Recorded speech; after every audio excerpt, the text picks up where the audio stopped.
Hey everyone, welcome back again to another edition of Rath's Learning Curve here on rotocurve.com. Hit me up on Twitter at FantasyRath, and let's get to it. We talked about the cream system, the cash rules for NFL daily fantasy football. Now we're going to go over to what we call the GOAT system, which is the acronym for Guidelines of Playing a Tournament, or Guidelines of a Tournament. It's the best thing I come up with. I know it's lame, but listen, we got to come up with something, and that's what we came up with. So we're going to start off. Rule number one for playing in tournaments or GPPs for daily fantasy football is this: don't spend up on your quarterback. So we talked about spending up on your quarterback in the first series. We're telling you now here, don't spend up on your quarterback. Save $3,000, save $2,000.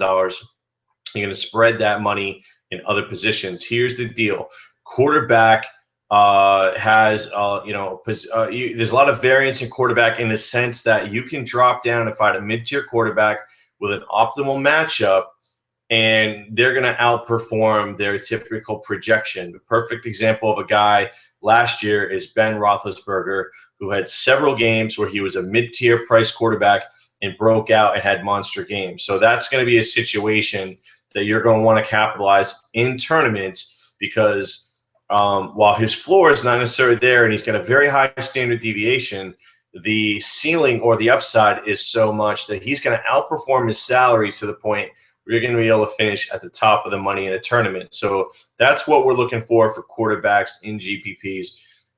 And what we're also looking for is, we told you about spending up at quarterback and running back in cash. That's not what you're going to do here and try to save money at the wide receiver position. Tip number two is spend at the wide receiver position. Let's go get some studs. Let's get guys with high ceilings. Julio Jones, Dez Bryant. Those are the kinds of guys that you're going to want in your tournaments, because they can go for 150 and 2 touchdowns and just completely blow up. So, the upside is huge with stud wide receivers, but it's not consistent on a week-to-week basis, so just be aware. So we're going to spend up at the wide receiver positions. That's going to be tip number two. Tip number three is you're going to pair your quarterback with either a wide receiver or your tight end. There is examples where you can actually pair your quarterback with 2 wide receivers: Aaron Rodgers, Cobb and Jordy, Peyton Manning with Sanders and Thomas. Last year you could do it Cutler with Marshall and Jeffrey. So to be aware, there are situations where you can do your quarterback with 2 wide receivers, quarterback with 1 wide receiver, quarterback with a tight end, like Brady Gronk used to be able to do. Breeze Graham, obviously that's not the case anymore. But really, Brady Gronk is really the only wide receiver tight end combo at this point that looks to be viable.